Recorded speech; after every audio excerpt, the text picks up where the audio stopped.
Ce soir, au Civitas Metropolitano, nous n'avons pas assisté à un simple match de football. Non. Nous avons été les témoins oculaires d'un crime contre l'identité.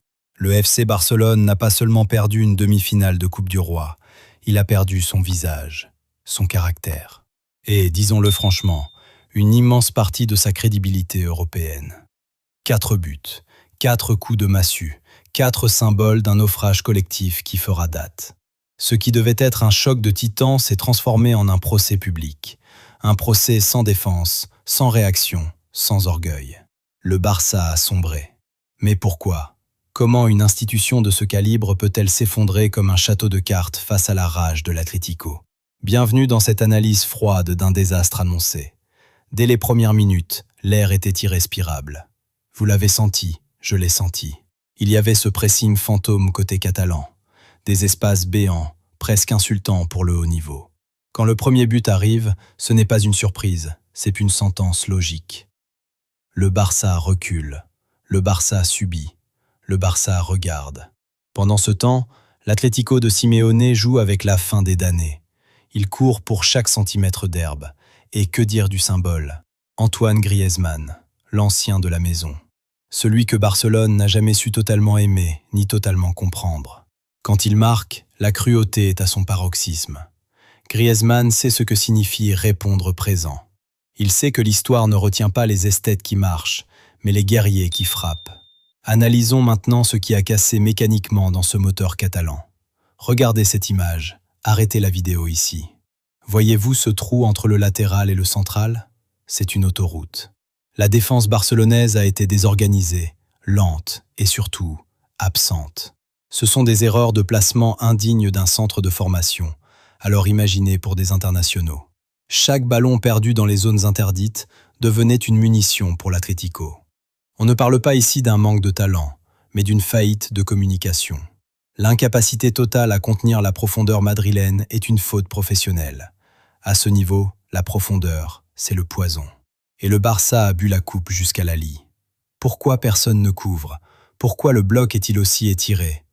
On dirait une équipe de vétérans face à des sprinteurs olympiques. C'est là que le bas blesse. Le système Xavi, ou le coach en place, demande une compensation constante qui, ce soir, était inexistante. Et le milieu, l'ADN, la fameuse idea, c'était le vide, le néant absolu. Pas de maîtrise, pas de tempo, pas de leadership. Certains joueurs semblaient littéralement tétanisés par l'enjeu, incapables de faire un pas en avant quand l'équipe étouffait. On a vu des cadres marcher, baisser la tête, regarder leurs crampons après chaque but encaissé. Ce n'est pas ça le FC Barcelone. Ou du moins, ce ne devrait plus l'être. On attendait un sursaut, une faute tactique pour couper une contre-attaque, une prise de risque, n'importe quoi. Mais non. Le Barça a accepté l'humiliation. Ils ont subi comme si c'était inévitable. À 3-0, puis 4-0, l'absence de réaction est plus grave que le score lui-même. C'est une démission morale. Parlons d'Antoine Griezmann.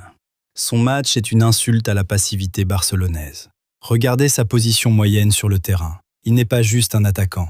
Il est le premier défenseur, le premier relanceur. Il punit son ancien club non pas par vengeance mesquine, mais par professionnalisme pur. À la 23e minute, quand il intercepte ce ballon dans les pieds de Busquets, on voit toute la différence de détermination.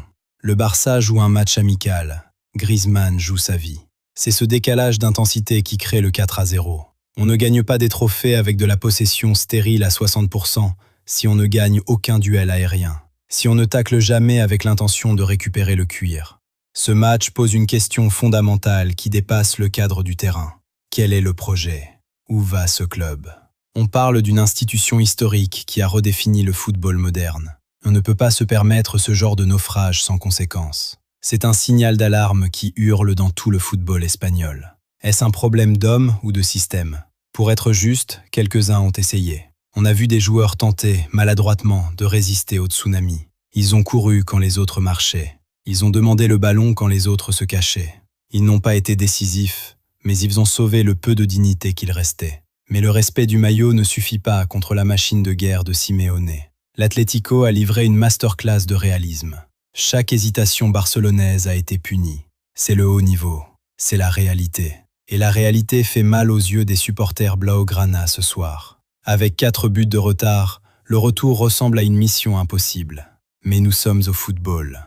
Et le Barça, quand il retrouve son âme, est capable de miracles. Encore faut-il y croire. Encore faut-il arrêter de se mentir. Toucher le fond est parfois nécessaire pour remonter, à condition de regarder la vérité en face. Le Barça n'est pas un club comme les autres, et ce maillot ne se porte pas sans honneur. Et vous, pensez-vous que la remontada est possible, ou est-ce la fin d'une époque? Dites-le moi en commentaire. N'oubliez pas de vous abonner à la Foot Chrono pour ne rien rater de cette crise qui va secouer la Catalogne. On se retrouve très vite. Visca el Barça, malgré tout.